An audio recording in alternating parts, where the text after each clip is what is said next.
Hi everyone, this is Aya, if you don't know me already, from my YouTube videos. I assume you're here because you're my YouTube subscriber and you're like, what the fuck is Aya posting about? Oh my god, it's been a while. I'm gonna give you a disclaimer, I'm wearing fake eyelashes and if they fall off during the course of this story, then I apologize. Okay, so I'm actually here to do story time because I heard about this trend online and I really want to do it about the guy that I was kind of seeing for 2 months because it's weird. I'm gonna give you a brief synopsis, and also if my child ever finds these videos on my YouTube channel, I love you. I am a total weirdo, which I'm sure you knew because you are my child and you're probably also a total weirdo. So, okay. Let me jump right in. Let me tell you some highlights so that you stay tuned. It is a long story, but it's a really weird one. Okay, some highlights include shamans, curses, santeria, lots of reggaeton, ghosts that are trying to protect me, maybe, and that about sums it up. Okay, so long ago when I was married for like 2 months, I thought I was cursed. All this weird shit was happening to me. Like, a painting, a historic painting, which by the way I think was cursed, fell on my head. And then they redid my blinds and the blinds fell on my head. Then a pipe burst over my car and my car lining got like destroyed. Like, all this weird shit was happening to me. And then it felt like I had a black cloud. And then, to top it all off, I walked in one day and there were maggots crawling all over my 2-bedroom apartment.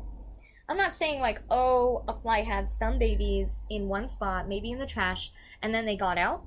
This was everywhere. And that was already, I'd already battled like roaches. I'd already gone through the works with this apartment. I knew I was cursed at that moment.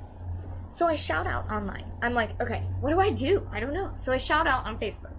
And I'm like, guys, does anyone know what I can do? I think I'm cursed. I don't know what to do. I really don't. Because, like, there are fucking... I think someone put a curse on me. Or just maybe I'm cursed, period. I don't know. So, someone hits me up in my DMs. This person, I don't know if I've met them before. I think they might have added me because I was my ex-husband's wife. My ex-husband, if you did not know, was a breakdancer. He's a b-boy. He's in like a pretty high-tier b-boy group in LA that is pretty well known. They always win a lot of awards and shit. High B Concrete All-Stars. And so this guy knew me from there. I knew he was a b-boy. I didn't know anything else about him. I didn't know if he was on the crew or what, you know. And so I'm like, well, what's your name? Because he had his Facebook under a different name. I'm gonna change names. Obviously, they're not the same names, but they're similar names, so that, to protect some privacy. He says Michael. Well, his name is, obviously it's not Michael, but it's a biblical name, so some people are gonna know already who it is. If they ever find this video. Okay, so so he says, hey, I know a shaman who can help you with your curse. And I'm like, great, let's talk a little bit before we go, because I don't want to go alone somewhere with some strange man to go to the shaman when, I don't know them. So we start talking on the phone, and we talk a lot. Like, this is hours of talking, and we're talking, like, all of the things I love. Metaphysical, ghosts, paranormal, everything that, all that shit that I'm into, because I'm a fucking ghost-holic, whatever. Obviously I had some friendship, chemistry, or whatever. I had no other intention other than that. And he says, okay, so the day comes that we go to the shaman. But he makes me park somewhere. First off, he made me drive to the hood. This is like straight up ghetto. At the time, I didn't know what it was. It was North Hollywood. But now I know. Back then, I didn't know where the fuck I was. Like, I've never been to North Hollywood. Like, it was so weird. And he has me park in some random ass, like, dirt ass parking lot. And then he takes me from there to the shaman, okay? We go to the shaman's place, and it's actually like a house. And I didn't know anything about Santeria back then, okay? So, this is the first time I even saw it. I didn't even know it was called Santeria at that time, okay? I go in, I meet him, his wife. I think I met his wife. Maybe I met his wife later, but I did go in and I had, so he chooses the candle that he thinks is going to help me, and we go through the ritual. And I can't talk about the ritual, I don't think, because otherwise it reduces the effectiveness or something, but I just better be careful, better be safe than sorry, and just not talk about it. Then we start shooting the shit, though. This guy's cool. The shaman is so cool, dude. And he says things like, I gotta get rid of a certain pair of shoes that are my favorite pair of shoes, and the heels are breaking. Lo and behold, literally, like, the day before, my heels had broken on the shoes. He then says there's a sex ghost in my house, and I was laughing because, no, I had not gotten laid for a while, and I wished there was a sex ghost because my ex-husband did not have the sex drive I do, by any means. So, anyway, although we did make a baby, but that was because, like, I had to initiate all this shit. Anyway, point being, I have a good time. It's going on a little bit long. Michael, as he's known then, plays the guitar, and I don't remember him. I think he sang a little bit, but it wasn't very impressive. Singing, no, not. I am a very hard critical judge of singing because I was gonna say I'm a pretty good singer, but I'm actually a really good singer. I'm good. I'm not, like, good if you put me next to Beyonce, but I'm good if you put me next to, say, Ellie Goulding, So, I'm a decent singer, so I have, I judge singing. So anyway, I have fun, whatever, we go home, all of the ramps are closed, like, to try and get back to my car. And so we go on this roundabout. He takes me up to this, like, place where you can see the view of the city lights, because it's kind of on the way anyway. And there he's, like, clearly into me, and he tells me, well, first off, he tells me he has no girlfriend. Then he tells me, that he's going to die soon. And I'm like, inside, I thought, no, I don't think he's gonna die. Like, for some reason, I just thought, no, but I just accepted it. Oh, okay, you think you're gonna die? Okay, I don't know this guy very well. So, I go back home. It's pretty late already. And so, my husband, by the way, had already given me the approval for this. Now, I told him, again, the name Michael. So, later I'm talking about it to him, and I'm like, yeah, Michael this, Michael that. And he said he has no girlfriend. And he's like, wait, who is Michael? So he realizes he doesn't know who Michael is. And so I'm like, I pull up his profile and I show him, and he's like, what the fuck? That guy? He went off on me, dude. Totally fair. That guy was clearly interested. So, totally fair that he went off on me. I was like, dude, I'm so sorry. I told you what he told me. I didn't know that he goes by another name, which, by the way, I'm going to use the name Terry as his nickname. Apparently, the whole time, he goes by Terry. No matter what we did. Oh, okay, but I'll get to that. Okay, let me get back to the story. So, my husband says, dude, don't talk to him again. And I'm like, that's fair. That's fine. And then he also says, and by the way, that day that we were discussing the shaman, he'd seen his girlfriend. He'd seen Michael's girlfriend with him at Juice, the practice, right? And I'm like, why was he lying to me about not having a girlfriend? And also, hell yeah, I'll cut him off. I don't accept liars, and I also don't accept, like, guys. I know that guys like me a lot, so sometimes if I know that there's something there, I'll just cut him off if I'm in a relationship, so that I'm not even tempted or anything like that by this guy, right? So I'm like, fine, I'll just cut him off, whatever. Okay, so I cut him off. Years go by. My child is born. By the way, I had conceived right before. I left my ex-husband, then I found out I was pregnant. So I had already ditched him by the time I was, like, pregnant. Okay? That's not even the point. So my kid is born, blah, blah, blah. And I can't find this guy, because I really wanted to get in touch with him again. Just because I did enjoy talking to him at that time, and we had, like, some common interests. So, except that he was listening to shitty music, by the way, in the car at that time. I want to make that clear because it comes up later. Sorry that this is so long, but I'm telling you, it's a long story. So, one day, I get a friend request from his Facebook name, which is not Michael, and it's not Terry. It's some random name. Like, he's, some bullshit name. Okay, so I'm like, oh my god, it's you. I've been looking for you. I couldn't remember what your name was, so I couldn't find you, you know, like, and he has everything hidden, so I looked up his regular name and I couldn't find it. He's like, cool, let's hang out. And I'm like, yeah, sure. Okay. So we get to talking, and he's starting to show, like, he's, like, showing me signs that he's, that weird shit.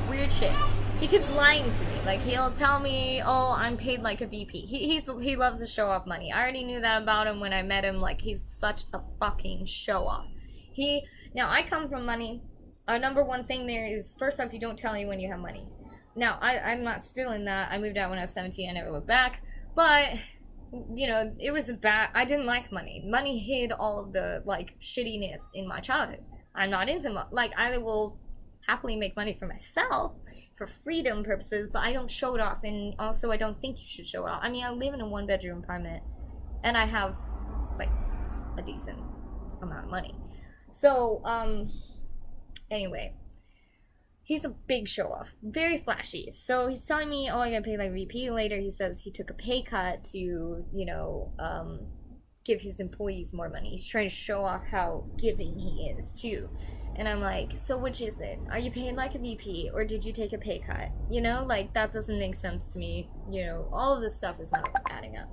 I think I got mad at him. I think I cut him off again.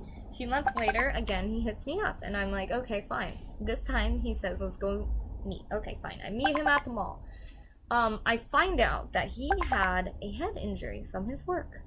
And when he had the head injury, he was pronounced dead 4 times. And remember, he told me he would die when I saw him the first time. And I said, no. And why? Because he actually did die. Ooh. So, but then, clearly he had some brain injury, because when we got together the next time at the mall, he's like, what kind of food are we eating? And I'm like, this food, you know. And then he asked me again and again the same question, and he wouldn't remember anything. And, like, all the stuff, right? So I was like, okay, I'm better. And then he lied to me about something again that I found out his real name, which is Terry, or what that's the fake version of his real name. And then I was like, why did you lie to me about your name? Like, this, blah, blah, blah. And I think I pushed him away again, after, like, we had a good conversation, right? Okay, so he hits me up later. And he says, now, by the way, he's in the black hole at this point. He says, do you want to go get a massage? And I was like, yeah, actually, I do. In fact, if you are in my black hole, and you ask me to go get a massage, I guarantee you I will say yes, and I will get you out of the black hole. And it totally worked for him. So, first 2 times he cancels on me. Like, first time, oh, something came up. Second time, oh, I forgot I had a doctor appointment. And then the third time we finally get together for the massage. And I had a great day. We have the best conversation. He takes me to all these places. He wants to go see a movie. He wants to go eat, you know. And I'm like, okay, let's just see how it goes. It was fun. By the way, he had told me he made $8 million on a settlement from his head injury. He, in fact, texted me the settlement.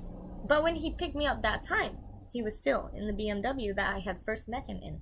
Which, by the way, the stuff is peeling like it's an old car. It's an old car. So I was like, oh, well, maybe he didn't actually get the settlement. Maybe that was a lie also. I don't know. But I didn't judge him for it because I had a good time. I don't care. So I was like, no, you know, whatever. I had a good time. And it was clear that he was on the ball a little bit more because more time had passed since the head injury, okay? I don't even know if he understands that he had a head injury, but I can see it so clearly from when we hung out and then when we hung out again. It's like, whoa, he definitely made a lot of cognitive progress. Okay, so, again, he wants to hang out again. By the way, by this point, I needed to get laid so bad. It's been, like, so long. I'd asked a friend, and that friend had not been able to get it up. And by the way, that's another story that's gonna blow your mind. And I was like, okay, so if I see him again, and he tries to get physical, I'll allow it, but I'll let him know I'm not interested in a relationship. I'm just not. I don't want to be boyfriend and girlfriend. Oh, how the tables turned. Oh, how the tables turned. We met up. We went to a hotel. and he made sweet love to me. He worshipped me like the goddess that I think I am. I was 27 when I lost my virginity. Everybody said sex was amazing. And when I lost my virginity, I was like, that's not that great. I mean, why are people so excited when it wasn't even that good? Okay? This was why people wanted to have sex. It was a dream. I literally had a dream. I shouldn't say that, but I had a dream about doing it with him. And it literally was my dream come true. And it was amazing. And we have a spiritual connection. So, like, all of that together with the physical. Anyway, long story short, we hang out, we start dating, like, go to the movies, and then we date in the movies. Just like my dream come true, dude. My ex was so fucking vanilla. He would have never done it in public anywhere. We totally did it. You know, everything. Oh my god. And then, of course, we're all listening to reggaeton. The first time I met him, he was listening to white people music. Apparently, one of his friends had gotten him into reggaeton like 2 years ago. And so now he's like, oh, reggaeton. Well, I am la reina de la reggaeton because I am literally the #1 fanatic. Like, look, there's reggaeton lyricals on my arms. Like, I'm obsessed with reggaeton. So when listening to reggaeton, it's like perfect. We like so into the same things. Super spiritual. I'm super hippie spiritual. It fulfills all the needs that I have in my life. And I start to fall for him. I am madly in love with him. By the third time we meet, like, hang out, you know? And when I saw him get out of the car the third time that I, like, when we, okay, because we went on lots of dates. The third date, he got out of the car and my heart just busted out with this, like, intense love. Like, just overjoyed. Just, like, I love him. I'm putting I could put a D on it. But that's what I knew was there when I cut him off when I was with my ex-husband. I knew there was something there. And that's why I was so like, sure, I'll drop him, you know? So, we made love a few more times. Long story short, we go to, you know, it's Thanksgiving vacation. At this point, I'm head over heels for him. I'm laughing. All the jokes in this world seem funnier. Everything seems brighter. The world seems more beautiful. Like, I am totally in love with this guy. Absolutely 100% in love. And oh, the way he makes love to me. It was so great. And it was spiritual. Okay, so. And we spent hours talking about things that I'm interested in, which happen to be his interests. He's also sing in the car. He's singing in the fucking car, and he's a good singer. And he can sing in Espanol, and we can do duets in Espanol, and he's perfect for me, and he can dance, and I can dance, and we dance together like magic. And he's so good looking. He's got all the tattoos. Oh my god.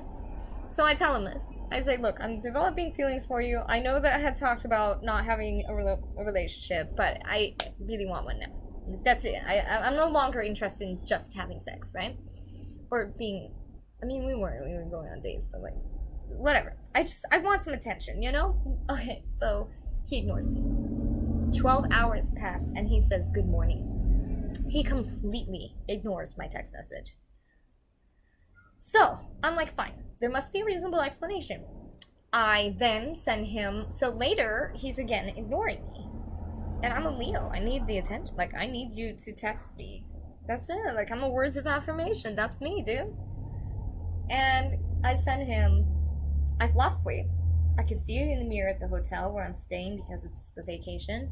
I sent him a picture in my underwear. No response. What? The response I get after 22 hours of waiting is, good morning, just woke up, and a selfie of him. Bitch, I don't want your selfies. I want you at least a fire emoji, a heart, anything, because this body is so rockin' and you should be appreciating. No. So, I'm like, okay, I can see that I'm more into you than you are into me. That's totally okay, but I'm not interested anymore in being in that situation. So, you know, let's just not, I mean, so just like, you know, that's it. So he calls me at like 1 in the morning after I freaking ignore him for a while. And he's like, oh, well, you know, I just didn't want to talk about it on text. I want to talk about it in person. And I'm like, why didn't you text me that? You just say, hey, let's talk about this Monday. Something like that, right? Anyway, next day he comes over. He doesn't have flowers, by the way. Does not have flowers. That should have been my first flag. But he asked me to go through an entire slideshow of Bisbee and Tombstone and listens to me drone on and on about Southwestern American history and says that he's interested and acts interested the whole time. And then he makes the most beautiful love to me ever. It's embarrassing how good it is because I can clearly tell that I have absolutely no experience because he's so good. It was beautiful. And it was beautiful, and he said, you know, like, this is how I feel about your picture, and he just took me, right? And it was so good. And then, it was fine. Okay, cool. Yeah, sounds good. Looks like he does like me the way I like him. So, I text him and say, hey, I woke up with a sore throat. I hope I didn't give you my virus. This virus lasts me 2 days. Monday and Tuesday. On Tuesday, he tells me, oh, I caught the cold. First off, it's not cold. Second off, it's not that painful. It's not even, like, hard at all. I'm a woman who worked through my pregnancy. I was, like, vomiting all the time. No. I made time for my friends, even with my little cold. Okay? So I'm like, okay, hey, well, why don't we get together on Friday? Because I'm pretty sure it'll be over by Friday. And he's like, okay. And I'm like, 11:30, I'll meet you at the same spot. Okay. Thursday night, he says, I don't know if I'll be able to make it because I'm not feeling well. I'm like, great. I'm like, that's too bad. Let's see how you feel tomorrow. I'll come over anytime, whatever you want. Lunch, dinner, breakfast, whatever. He's like, okay, see how tomorrow. Today at 9 a.m., he says, oh, I'm not feeling well, so I'm gonna sleep. Did you see how mad I looked right there? I'm sorry. Okay, so I'm like, well, why don't I come over and take care of you? You know, like, we're on that level now. Like, I guess I'm not really his girlfriend, but I'm kind of his girl, right? I'm kind of the woman. Let me take care of you, boo. Like, this is my man. I gotta take care of him. He's like, no, don't come over. I'm like, I can bring you lunch. No, don't come.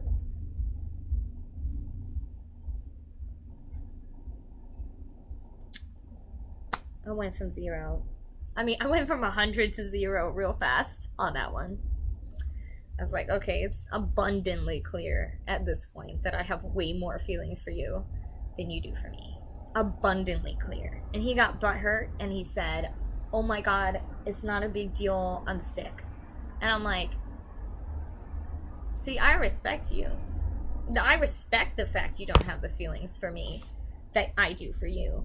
And I respect everything you say. And I don't think any of it is not a big deal. I feel that all of your words and your feelings are a big deal to me because I respect them. Obviously, that's not the case with him. To me. Apparently, it was not a big deal. That pretty much brings us to now. And then he's trying to text me now. He tried to call me and I was like, no. Like, I know that you do not have the feelings for me that I have for you. I'm literally madly in love with the dude. Well, I was. Well, I can cut it off. I can shut it off in like a heartbeat. You know, that's the abandonment issue. The abandonment issues that I was talking about before. That shit's come from the facts. I can cut it off. That's it. I can. I really am good at that, okay? I divorced my ex-husband. No problem. I don't think I even cried. I think I cried when I was pregnant because I was in pain. But I don't think I cried when I divorced him. I'll get a bitch off. So that's my story of Michael Terry, who, by the way, calls himself Terry in every other aspect. Checks into hotels as Terry. Gets tickets as Terry. But he told me his name was Michael. Oh, and by the way, I went to the shaman like 3 more times after that. because he's fucking cool, and also it totally worked for my business, and it totally worked to lift the curse, because I really did literally lift the curse, and like all this stuff, like it exactly, like, it works. Okay, shout out to Santeria.